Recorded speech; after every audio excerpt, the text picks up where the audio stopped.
He's so good. Hello, and welcome to another episode of Magnify. What's going on? All right. Yeah, so our today's guest is a special guest. Yes, sir. He's not only a man of God, an inspirational speaker, all right, but he is our father. Yes, he is. You see how I did that? Now I say my father, like he did in the previous It's a habit. episode. I was talking in the sense of to Brother Al. I was talking to him, but I didn't include you in the conversation. Yeah. See what I'm saying? That's why I was like my father or that. Like I didn't say ours because it wasn't you in the conversation. Whatever. And So stuff. our father. I know it's not a glitch. I know y'all like it look like three different versions of the same person. It's not. We are three different individuals. Pastor, apostle, Doom, bishop, doom. Charles Allen. Yeah. Yes, sir.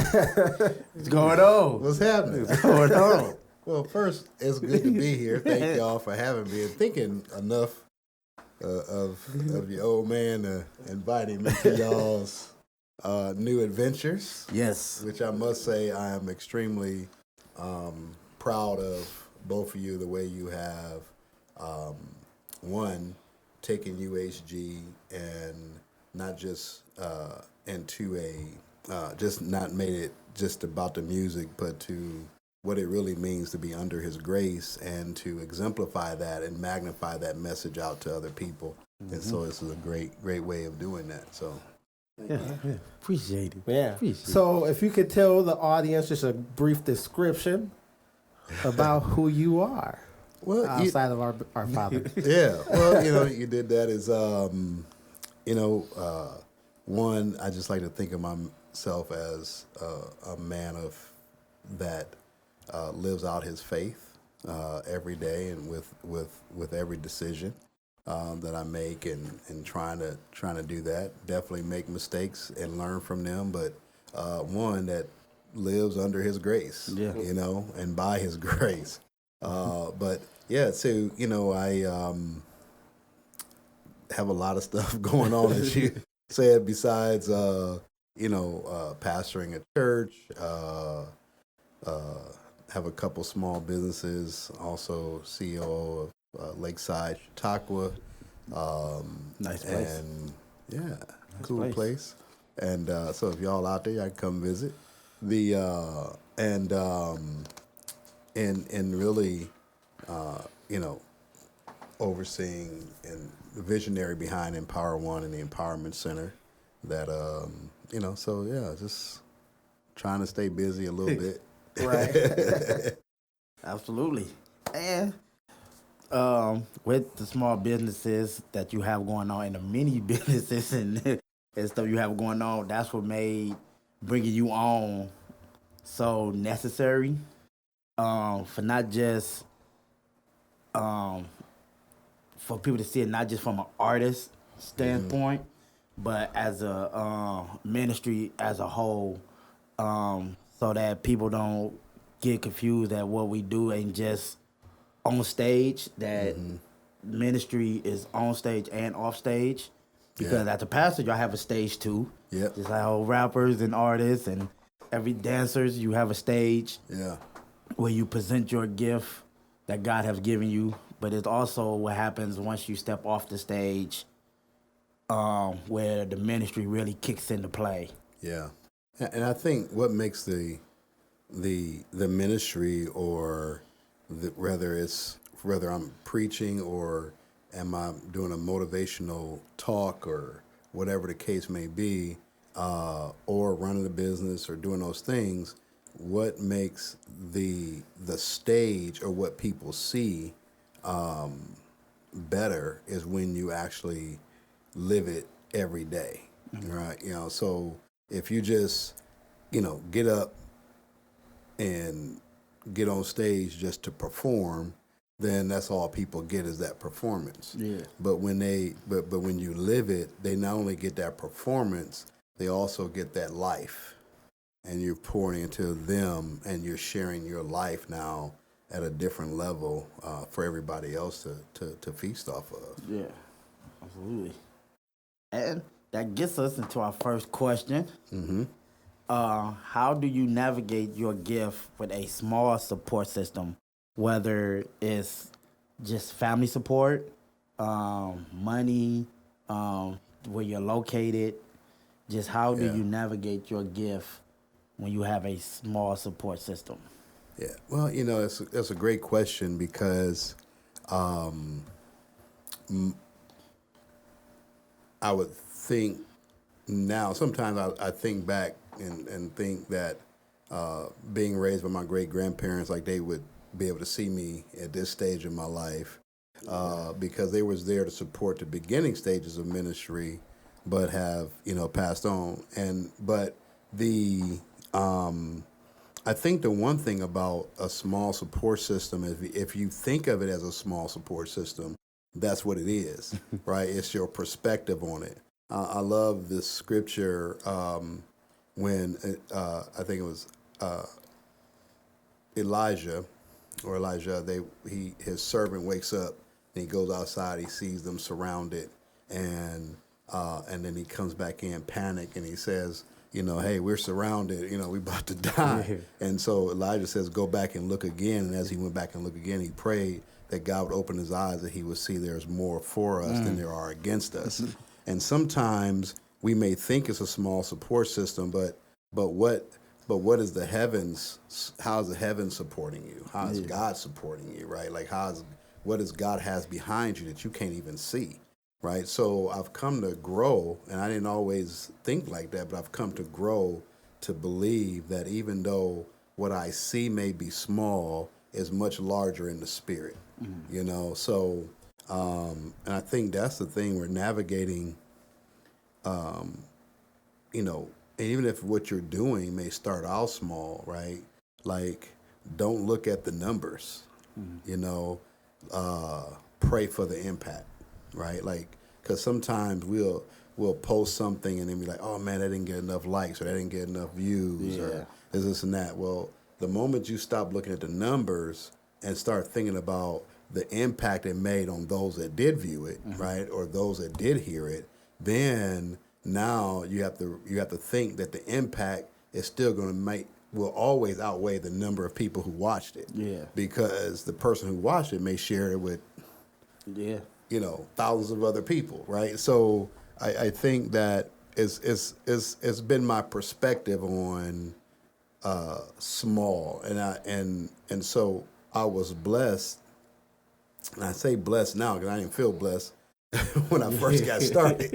But I was blessed not to have a large support system because it taught me not to depend on that support system, right? Yeah. Like, because when you realize the same people that that shouted Hosea, to Jesus walking in was the same ones that shouted crucify him, right?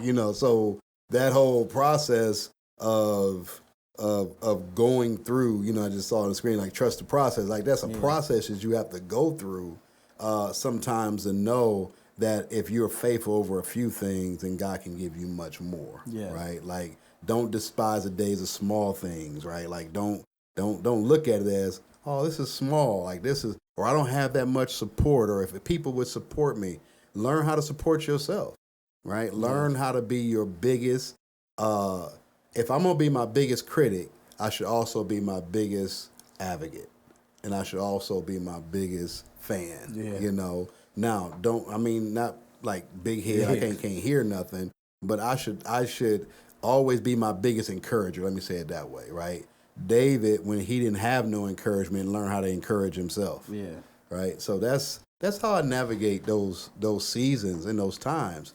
And being an entrepreneur, you have large seasons and you have small seasons. If you start something off again, it may not go as well as you thought it would go. Then you have to readjust and rethink some things. So, yeah, absolutely. And then, like you said, like, when you have that big support system, you forget to rely on God. Yeah. And let him guide you through whatever it is that he put inside you to do with that gift. I was at a restaurant the other day, and I went for the door. The door was heavy.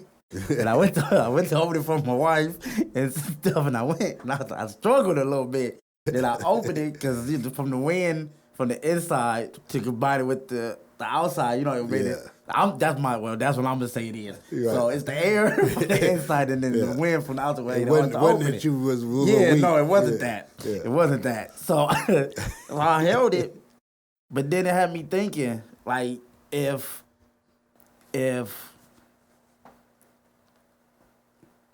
God opens every door, or you would come in the game expecting for every door to be open, you would never realize how heavy that door was to open. The struggle was to open it. So you lose the respect of it and the knowledge of it, to be able to go back as you walk this journey and be like, man, I remember when that door was hard to open. Like for us when we was rapping, when churches wasn't really on board with the Christian rap, and they was like, well, I don't know what they gonna say. They got their pants a little baggy, they got their t-shirt on, they want to come in here with their hat kicked back and stuff.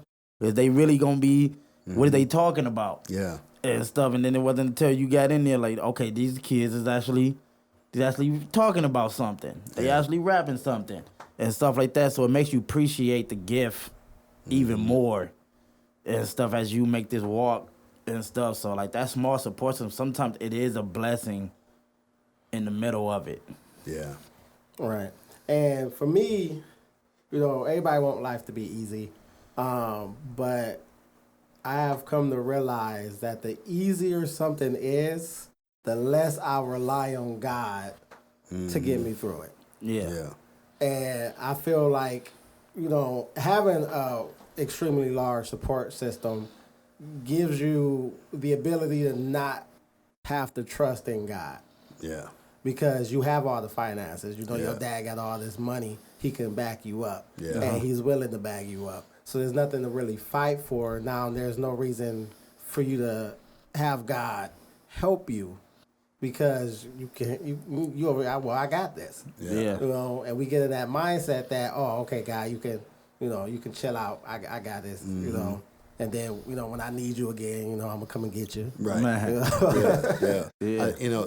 Struggle prepares you to handle the blessing, you know, and that's the one thing we got to remember, that when I start and I'm struggling through something, it actually prepares me to hold that blessing up and to honor that blessing. Yeah. You know, that's why the Bible says you how can you reign with him if you don't want to suffer with him, right? Like it's the suffering that prepares you for the reigning. Yeah. You know, so and I think we just have to always remember that and keep those things in perspective, that I may be going through something, or it may be hard right now to start, right? Like I remember my first business, it was like all I had was a concept, right? That's all I had was a concept.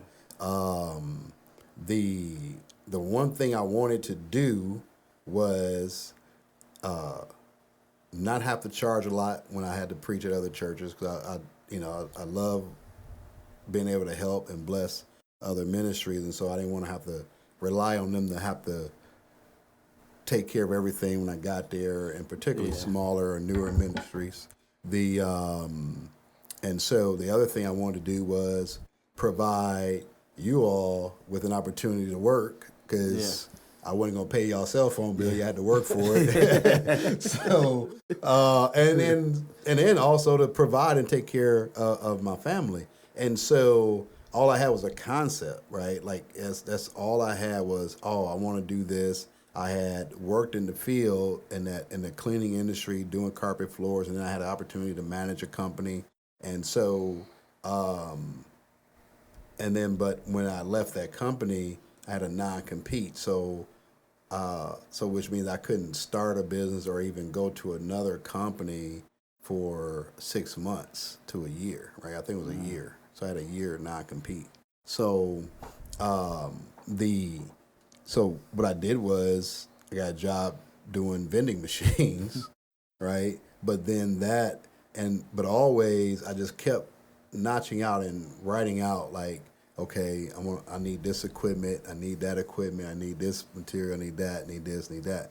And so, and I remember one of the sites where we had the vending machines at was was my first contract, right? And that was the first contract that really launched everything else and paid for everything else because it was a large contract. We kept us busy, but I had no equipment. And the workers was y'all. Like I had to train y'all to go in there, right? And then so it was like, so the thing of it is, but that place had equipment and they gave me the opportunity, right? And so then now if I'd have been like, no, I'm not gonna start till I got this, I got everything I have, right? If you wait till you have everything you need, then you'll be waiting the rest of your life. Yeah. You some things you just have to start. Now, be excellent on every level, right? That's the one thing right there. Like you don't mean that, oh, if I'm starting low or don't have this or don't have that I still can't be excellent on that level, right? Like I'm gonna at least have it the best I can have it, right? If I can only afford this level camera, then that's the camera I'm gonna buy, but it's gonna give me the best. I'm gonna do the best editing, I'm gonna do the best whatever, right? So you have to do those things and get those things as you relate to that. Yeah, absolutely. That kind of piggyback from what you said on the last podcast. That was actually the first one. That was the first one? Yeah. That was the first one? But I thought you might have brought it up about that. But yeah, about you said the guy told you about doing the podcast and was telling him like if you wait until you have everything, you would never start. You would never start a podcast. Like just take what you have. Yeah. And just start shooting your podcast. Yeah. And then you're able to look back, right? You're able to look back and be like, man, remember we was in that small room and didn't have 3 matching mics, right? Had to borrow, a screen and do all these other type of stuff. But you'll be able to look back and see how far you've come, right? Yes. Like that's the thing about starting with a small support base, because it allows you to look back and see how far God has brought you throughout that journey, right? Yeah. Like if you go back and listen to y'all's first song compared to y'all's song now, it's right? Awful. Yeah, you'd be like, don't let nobody hear that, right? But back then you want everybody to hear it, yes, right? Back then you needed everybody to hear it. You want everybody to hear it. Sometimes I think back on messages like I'm thankful we didn't have recording for some of those messages back then, right? Like it's just, but you're able to appreciate that journey a little bit differently. Yeah. Because I believe the original songs that we have with Brad and Michelle, I added a link on our website to be able to download that album. And I was like, hey, I told Reese, I was like, hey, so, you know what I'm saying, when they go on here, they can actually download those old songs. He was like, don't do that. No. Yeah. He was like, take them down. Right. Take that down, man. Yep. But it gives you something, too, to remake. Right. That's what I told him. I mean, we can remake it. Remake it, remaster it, remix it, I said, we never want to shoot ourselves in the foot before we get started. Yeah. Take that down. That was cool for that moment. They had these Friday night they had the Fly Dance Company at Lakeside. So we was hosting the Fly Dance Company, which is break dancers, hip hop break dancers that don't break dance traditional rap music. Yeah. They have all this other type of music, even some classical pieces that they're breakdancing to, right? So it's kind of cool, It's like, and but I remember when I ran into some of them, they were hanging around Lakeside, this and that. I was like, oh yeah, I remember, in the '80s I used to break dance, But one of the things we got in the conversation about was the evolution of everything evolves, right? Yeah. And so everything changes, and so we were talking about the basic concepts of moves and breakdancing may be the same, but they look vastly different, right? Yeah. Like back then, everything was slower, and you had the move going and then even the same thing with rapping, like rapping in the '80s vastly different than rapping in 2000, right? Like Your word plays is different, all those type of things. And that's how everything is. Everything evolves and everything changes. So, you got to learn how to adapt and change with it. Absolutely. And what gets us to the second question is, can you be bigger than where you're at? So many times we hear from different artists or whatever, like, hey man, y'all gotta get out of Toledo. Yeah. If y'all wanna make it, y'all gotta get out of Toledo. And you'll hear that a lot, you know what I mean? Like, people tell you need to relocate in order for your career to take off. You need to relocate in order for for anything to happen. They tell you gotta leave from where you're at. So can you be bigger than where you're at? Yeah, I think you can. You can definitely outgrow a place, right? You can definitely outgrow places to the point where you're stalemating. Now, what I say about that is that you have to. Someone told me, matter of fact, it was Bishop Michael Pitts that said, if you want to do something more, you got to jump over the wall, right? You got to go. You got to find a way to get over the wall, even though you may live inside this wall of Toledo, but you need to jump over the wall. You got to put your material, you got to get your stuff in different markets, right? So and that's what it is. Like, sometimes you have to get in different markets. Now, sometimes that does mean moving, right? Sometimes that's saying, hey, I got a dream, I got a vision, I'm gonna go do that, right? And then sometimes it means, how do I put it into other people's hands that's in other markets that can then now invite me into that market, right? Introduce me into those things. So whatever that plays out, but you can definitely outgrow a place. But now, here's the thing. Don't outgrow a place in your mind as you haven't outgrown it in reality, right? Like, you can be like, oh, I'm big, but no, you're not, right? Like, you can. So, and the actuality is, maximize every opportunity that you have where you are, right? And I remember when we were leading True Light Cathedral, right? That I remember that one little small one-room building that had like a little, I don't even know what that little back room was. It's like I think a hallway, kitchenette or something. and it had a bathroom, right? That was it. That was it. So what I would do was every day set a table up in the back, just a folding table with a chair, and that's where I did my business at. And then if y'all recall, every day there was something going on inside that building, right? We maximized the heck out of that building, right? And then we got blessed with 4-5 times the square footage. Yes. That was that building. And so it was like, and maybe even 10 times as much square footage. But the thing of it is I had to maximize that space first, and you drain every bit of it out. So you have to ask yourself, have I done everything, right, to be invited to every church that I can possibly be invited to?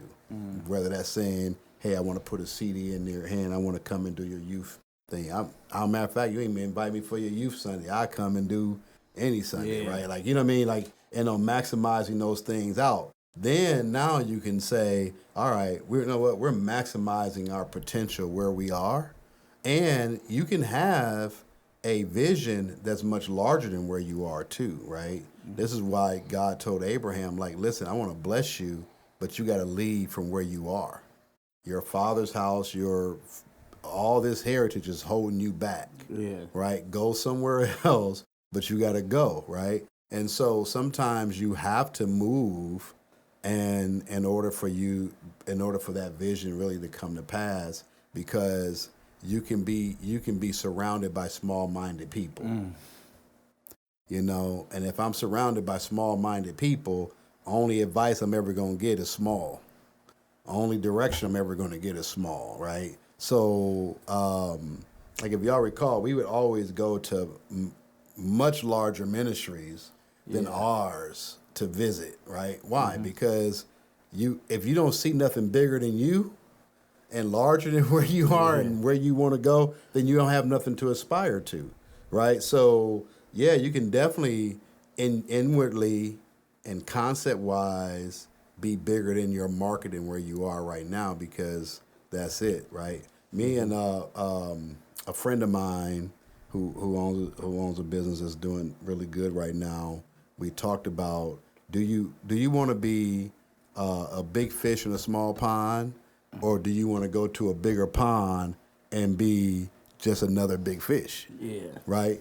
Like that's a different mentality, right? Like you can be a big fish and be like, oh, I'm the man around town. Well, your town ain't but $5. Yeah. Right? Like, and you know, so yeah, you might be known by everybody in your city, but if your city is only like a few thousand people, that doesn't really mean much, right? So you say, well, okay, I'm not going to be here and just be a big fish here, or do I go somewhere else and now I may not be as recognized, I may not be, everybody walk down the street ain't patting me on my back, this and that, right? But what that will do for me is give me room to grow. It give me now something to aspire to, right? Like I'm not in competition with anybody about anything, but there's people I do aspire, I catch inspiration from, right? Yeah. Like I'm not in competition with,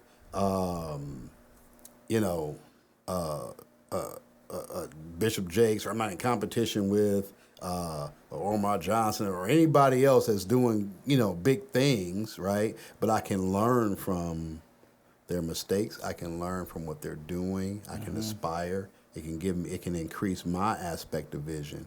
Your vision increase when you stand in vision. So when you go and you stand in another person's vision, it broadens your vision and you're able to do more, So like, that's why even like I listen, like even as I'm getting ready to, we were off a year from our podcast and then getting ready to open that back up, right? But what I've been doing is looking at every podcast or video cast that's doing larger things in different markets, right? Watching how they interview, right? Watching how they formulate their questions, all those type of things, where it used to be, going back to starting small with small support, I would look at that and be discouraged, right? Be like, oh man, they got this. Oh, I ain't got that, so I can't do it. Or they got that. No, let that inspire you to start, because they started somewhere too, right? So sometimes you got to go stand in a larger vision and get there. Yeah. Because your mentality can definitely be larger than where you are. Yeah. And that brings me, because I think I was talking to Phil when we had Phil on the last episode. And like I was telling him, when he asked me to be his DJ, that gave me another view of an artist that was bigger than what we were. Yeah. And, watching him perform and the way that he carried himself being his DJ, because I could have said, no, I ain't being your DJ. I'm a rapper, bro. I'm not being your DJ. Why would I be your DJ? I'm out here trying to get my name out here. Yeah. But being able to be his DJ and seeing someone that has a larger platform than we got, and the way that he acts and the way that he carries himself gave me the vision to be, okay, now how can I take what he has and then incorporate that into where we are to be able to get that same type of following and that same type of invite to all of these churches that obviously is fine with gospel rap if, I'm in here DJing for a gospel rapper. Yeah. You know what I'm saying? How can I take what he is doing and find a way to implement that into what I'm doing without corrupting what I'm doing, because his vision isn't my vision. Yeah. But finding ways styles is different. Yeah. Like, what I'm saying, the way that he goes about having conversations before he does shows, like, what I'm saying, making himself known before he gets out there. Yeah. That way people already know who he is before he get out there. Because that's that's a dude we just met earlier. Yeah. And finding ways to implement that into our shows and how we do things. Yeah. Yeah, and coming from a point of, like you said, like with Phil was someone that was, that was in our city, that was someone that took us under their wing and whatever. But even watching people that wasn't reachable, like for me, The Truth, KB, K Drama, they had impact on my life, and these were the 3 dudes that I watched. Even Brinson, like these dudes were the ones that I watched as an artist, as the whole body, like just putting together a good body of work. Like still to the day, KB got some amazing albums out. K Drama got some amazing albums out, and you know what I mean. And The Truth got some amazing projects out and everything like that. But for me, Weight and Glory is still like my number 1 album. Like that stays in my rotation. Like I love the new stuff he's doing. I love the pocket that he's in this lane that KB is in. But Weight and Glory, from beginning to the end, the message in between all that. Yeah. Get Your Weight Up. Yeah. By K Drama, you know what I mean? Like that. Yeah. There's always gonna be things that impact you. Yeah. Right. Like but and then going back to being big, you said something about, being a DJ, right? Like looking at that and then gleaming from. I remember when Brother Al and them would bring in those larger artists, and y'all going to setting up for them, and you may not even got on stage, but I'm gonna go set up for you, I'm gonna get watch you, whatever that. So you look at that Ambassador that came through there, right? The Truth. I mean, you look at all these people y'all done had to have personal interaction with, Brinson and so forth, right? That somebody else's platform allows you to have that, right? But not just somebody else's platform, but serving somebody else's platform allows you to have that. So no matter if you're bigger than where you are, don't be too big to serve. Yeah. Never be too big to serve. And sometimes you have to serve another man's vision or another person's vision or another woman's vision in order for your vision to come to pass. Yeah. Like sometimes you just have to do that, right? One of my books I was introduced to as a young minister that I always introduce people to, and even especially ministers that are coming up, is Bloom Where You've Been Planted, right? God's Armor Bearer, right? So God's Armor Bearer 1, and then God's Armor Bearer book 2 is Bloom Where You've Been Planted, and then there's a 3 now. But the thing of it is the armor bearer, his story in that was that he served another man's vision. And from the outside, it looked like he was putting his vision on the back burner. Yeah. But what ended up happening is because he served another man's vision, that vision got so large, it gave him the opportunity to do what he wanted to do anyway. Right? So he wanted to start all these schools and be the head of these schools around the country and around the world, actually, to train people in ministry. Well, this person over here wanted to build a ministry in a church that affected the world, right? So he served him.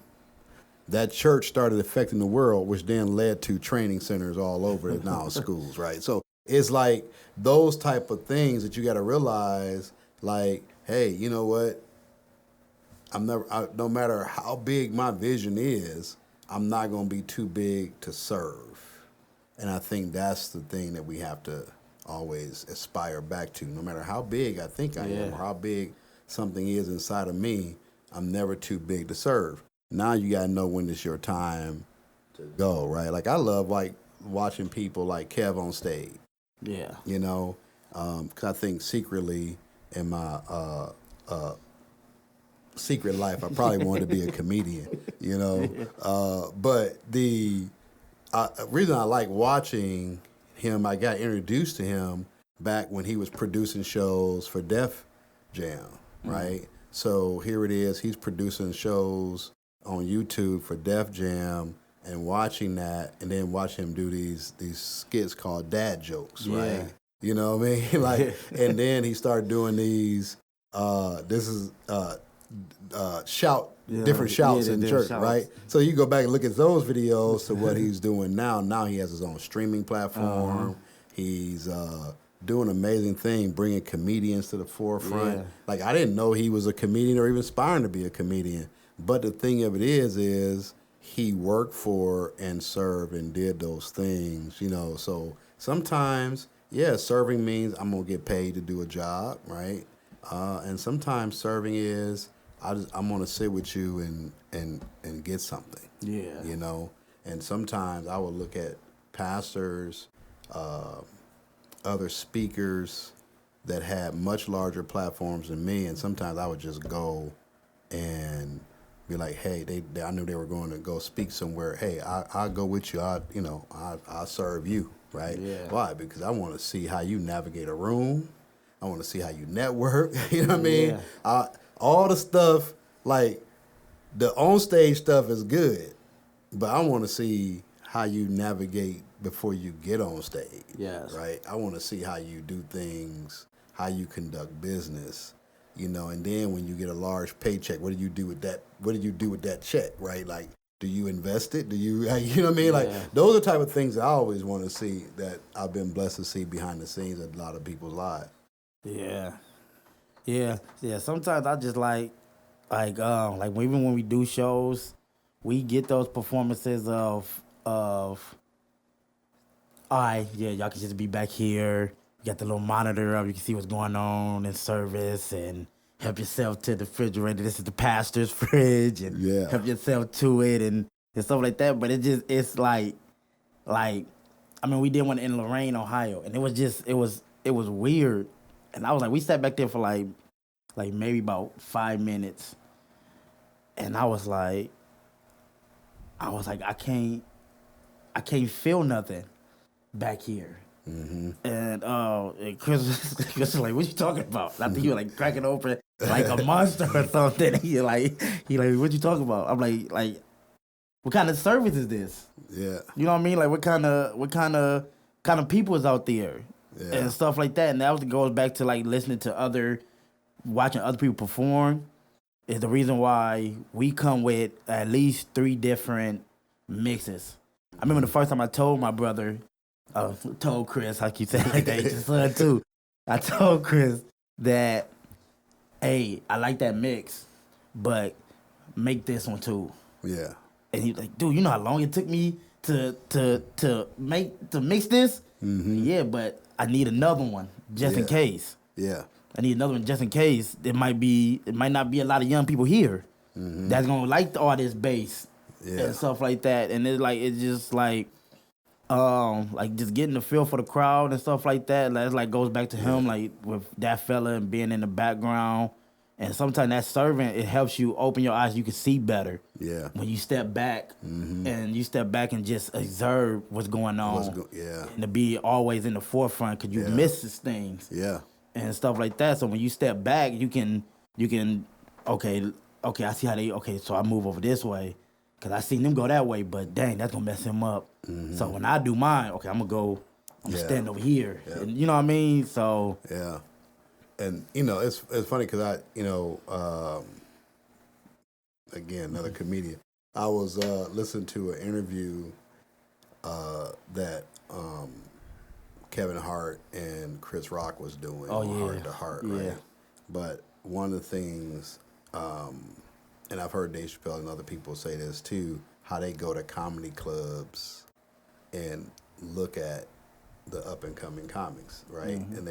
And they also go to because they look at them because they're looking at who they can put on their platform and help out, but also they go and tighten up their routines because that keeps them sharp.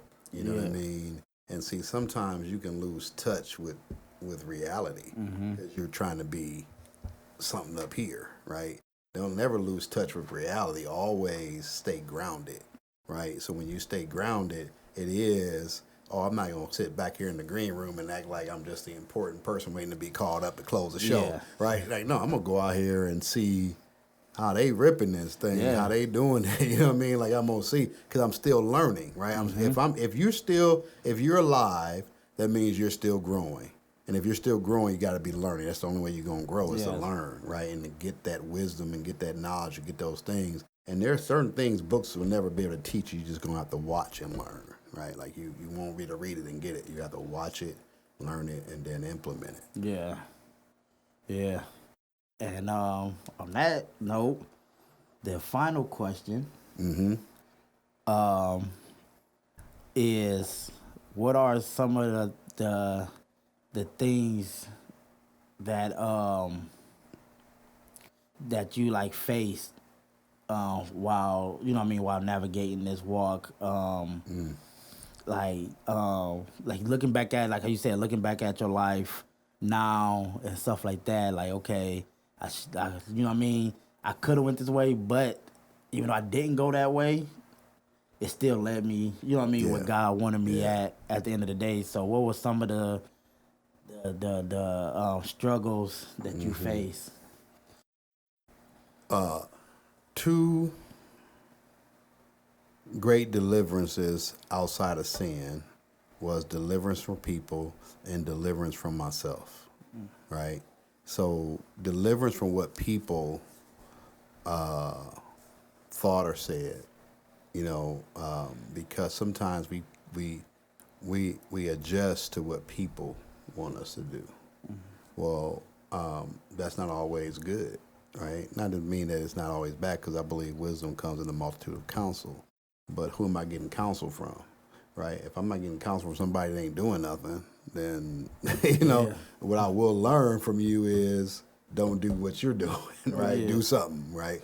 So, but the thing of it is that I had to be delivered from people, and I struggled a lot in starting because I didn't know my own identity, right? I wanted to sound like somebody else, or looking at somebody, I felt like I had to be like this person or do like that. And so now, in order to be delivered from people, that also meant I had to be hurt by people, right? Like, and I can remember starting off in ministry and not having money to buy the suits and the shoes and this and that, and then being talked about by other ministers about how I dressed and all those things, right? Or I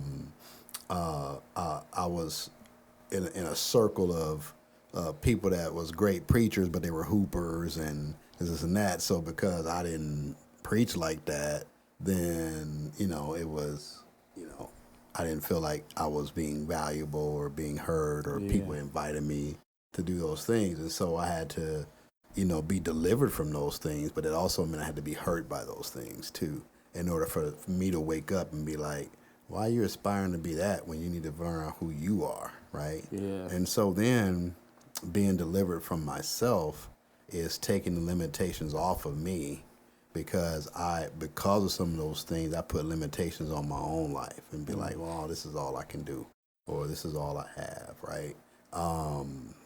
And so struggling through what I thought about myself was something I had to overcome, and still overcome, right? Because sometimes you'll get locked in your mind about, oh man, like, well, I don't have this education, right? Yeah. I'm in a room full of educated people.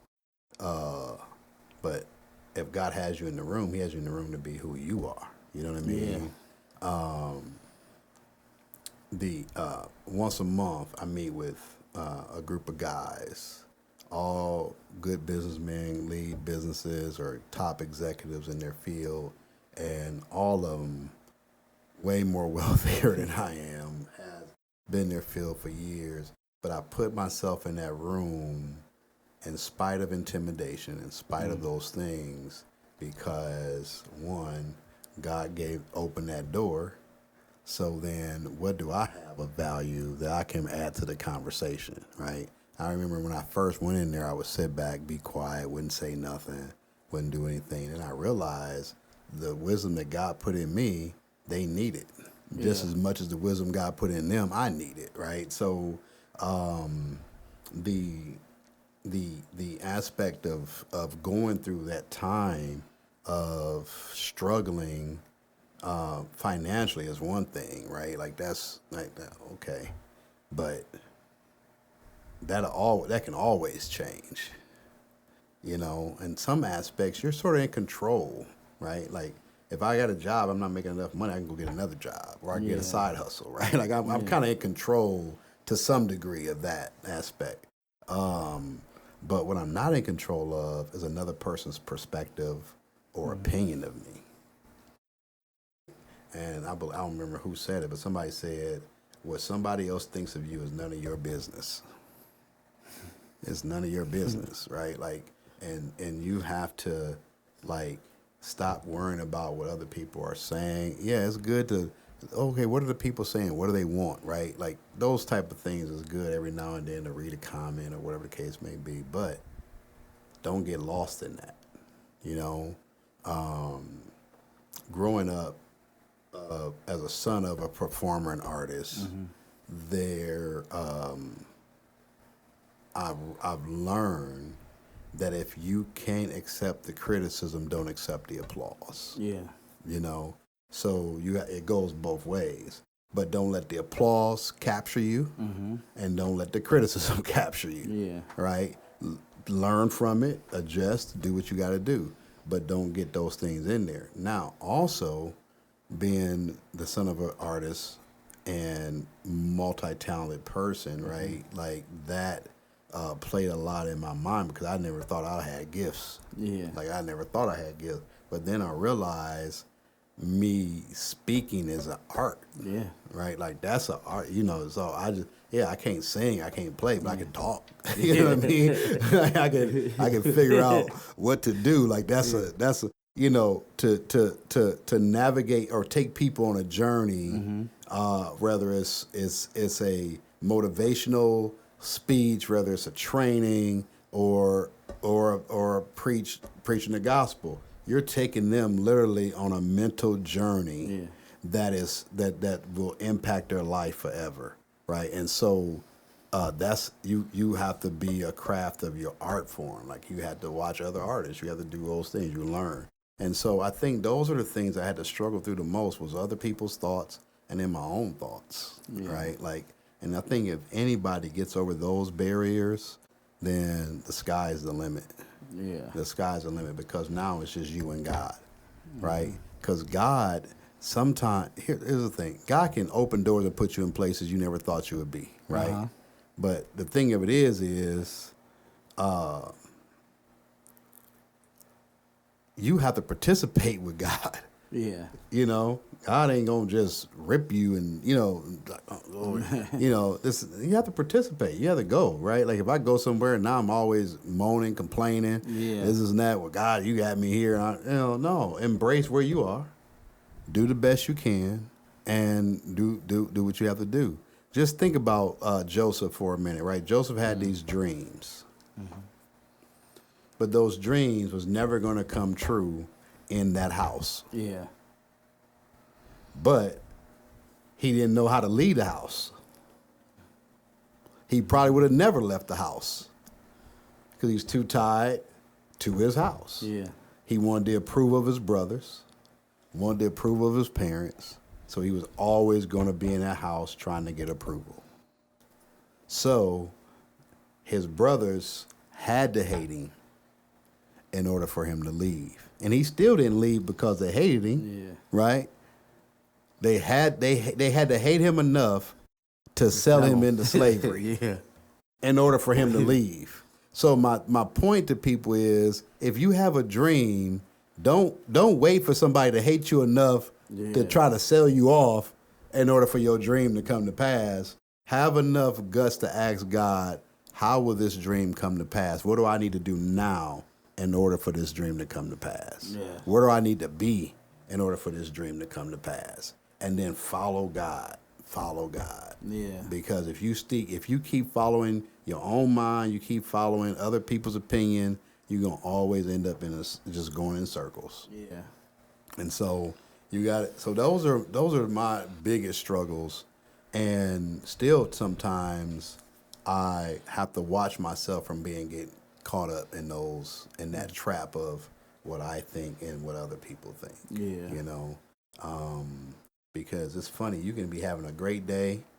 You can have 5 pats on the back, and one negative comment can ruin your whole week. you be like stuck right there in that negative comment, and take what you can and throw away the rest. Yeah. Right. Like that's if I can learn from that comment, then I learn from it and then throw away the rest. Yeah. And to piggyback off of the claps and then the criticism, like I had to face something that was one of the toughest things I have to face being a father so far. Carice came to me. I picked him up Friday. Was it Friday? No, it was Thursday. Mm-hmm. He had football practice. And so I dropped him off. I go see my daughters. She joined this little, she didn't want to cheerlead this year. She wanted to, so she joined this cheerleading camp just to keep her. I was like, well, you got to, you got to do something. Yeah. School is out. You're not about to just be sitting around. So whether you playing or not, you got to go do something. And Alicia's old coach hit her up and was like, hey, man, I'm trying to start this cheer camp. I heard you had a daughter. How old is la. So we put her in it. They had like a little showcase. It was like a week thing. They just learned different little hand movements or whatever, and they showed their parents different hand movements. So I left there, went to go get Carice, went to go pick him up. He gets in the car, and I could tell something was off. Because usually he gets in, and he hyped from practice. Yeah. He telling me, because the last time I picked him up, he told me what position he was playing. He was like, I'm about to be wide receiver. You think when we get home, we can throw the ball around? You think you'll out? And all this other stuff. So he was geeked with the last time I seen him. So when he got in the car, and it's just me and him, and I'm like, you good, guy? And he was like, no, I think I want to go back to the Broncos. And I was like, for what? I told you the reason why you can't play for the Broncos this year is because they moved it out too far and stuff like that. And I'm like, can't happen. And I was like, for what? Like, what's wrong with being here? Like, Rogers is 10 minutes from my house. You know what I mean? Like, because they cut me. And I was like, what you mean they cut you? Like, the money ain't even due yet or anything like that. Why they cutting people and they never receive funds, this, that, and the third? So he like, yeah, they cut me and 10 other kids because they said that they didn't have enough jerseys. And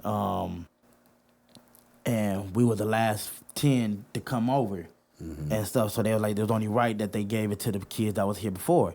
I'm like, okay, that makes sense, this, that, and the third. Even though I still didn't understand that y'all have yet to receive the funding. So y'all couldn't kid that probably had the funding and kept kid that probably wouldn't have the fundings or whatever. So I'm telling him, like, dude, it's cool. These things was fun to do during the summer, but schools ain't looking at what you do in the summer league. It's cool to stay on your toes and stuff like that, but your high school coach ain't gonna be like, where you pay Pee-wee at?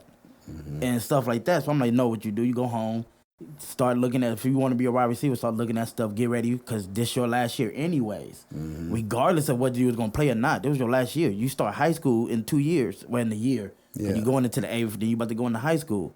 So I'm like, what you need to do is start getting la.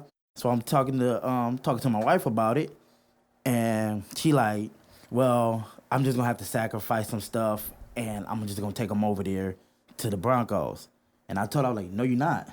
I'm like, no. And she's like, why not? And I'm like, no, because he need to learn what is his bounce back. Yeah. If he's going to always get a yes on these teams, what he's going to do when that first no come. Yeah. Like, what is your bounce back? If this is what you really want to do, if football is really what you want to do, you're not going to let this no stop you. Right. And I'm like, I already had to talk with him. Yeah.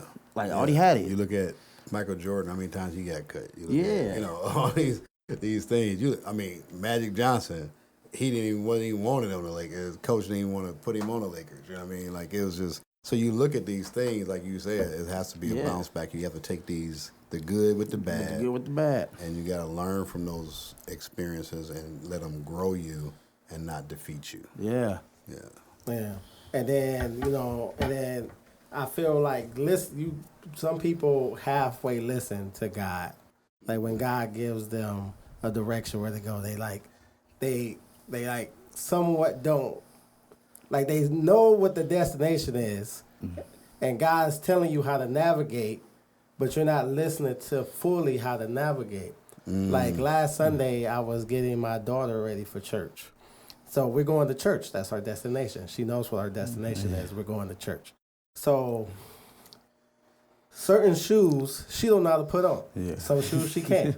So I'm like, grab these shoes. She don't know how to put those shoes on because I keep them tied. So it takes a minute to force them on her foot without me having to untie them. So I'm like, just grab your shoes and then go sit on the couch. So she grabs her shoes. She goes, sits on the couch, and then she tries to put her shoes on. So she cries when she gets frustrated or whatever. Yeah. I'm like, bro, what are you crying for? So I can't put my shoes on. I'm like, I never told you to put your shoes on. I just told you to grab your shoes and then go sit on the couch. And then I'll be over there to help you put your shoes on like I do any other time.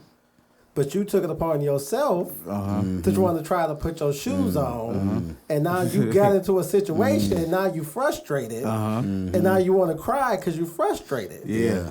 But for what reason, though? Yeah. Because no one told you to go that far. Like, if you would have just listened, you would, this feeling you feel right now would have never happened. Yeah. You took a step further than what God told you to take. Right. You know what I'm saying? Now I got to yell at you, because what are you crying for? Yeah. Like, there's no reason for you to be crying. Because sometimes you have to go and be patient enough to wait on that next step. Right. Yeah. Or for God to do something that he said he was going to do. You got to wait on it. Like, I was, me and Jasmine was watching fails for the gender reveal fails on Facebook. Or whatever, and you got when they bring their kids saying, the kids, I want a boy if it's a boy, and then it turns out to be a girl, then they throw in a hissy fit, and I'm like, see, that would never happen in my household. That's when you get snatched up. And she was like, well, I've never seen you do any of this stuff to Arvana. I was like, because Arvana already knows. Like you won't see it because she will never do it. Because she already knows. I've already done been through these situations, so she knows that you ain't finna throw nothing in this house. You ain't pay for this stuff. Like, you're not finna slam nothing. You're not finna throw nothing. So she knows that, okay, if I'm in my feelings, then I got to figure out how to somehow project my feelings properly. But, like, that comes with her listening and then understanding how this household works. You know what I'm saying? I can't speak for when she goes over to her mom's house and whatever she tries to pull over at her mom's house. But like, I tell people, because we had a meeting with her old daycare, and they was telling me all these stuff that she does. About, how do you handle it? I was like, I don't, because she don't do that. Like, all this, you know what I'm saying? If you tell her no, she goes and she starts crying and throwing a big pout and a hissy fit. I don't do, like, she don't do that. If I tell her no, then that's just what it is. She goes off and she deals with it internally until she comes to the understanding that, okay, he told me no. You ain't finna do all of this stuff. But you gotta, you know what I'm saying? But that comes with listening and then learning, you know what I'm saying, how to operate, you know what I'm saying? Just like if you go to a job, like, you know what I'm saying? And the correction. Right. Like, it comes through listening. When I fail, I'm corrected. And that's really how you learn how to, like you said, how to follow God. People like to learn how to follow God. Yeah. And you learn how to follow God through those moments of disobedience and then being corrected or rebuked and all those things. Like, that's the training ground. Yeah. Yeah. Because I was listening to this lady, and I guess she's a coach for parents or whatever, and she was saying that at first, when they first start doing this, yes, it's going to be hard. But the moment that you stop or you ease up, then you're now prolonging this kid's behavior. So instead of just sucking it up and dealing with it and acting the correct way from the beginning, now you're building your own hurdles that's lasting even longer than what it should, because you're not doing what you're supposed to do, because life is getting hard, and you know what I'm saying, such and such is acting up, and you know what I'm saying, your job is this, that, and the third. Yeah. You know, but You gotta build those coping skills. Right. And, like even like what you said about creating your own hurdles. It was like, so we was traveling somewhere, and so if I know where I'm going, don't put in the GPS.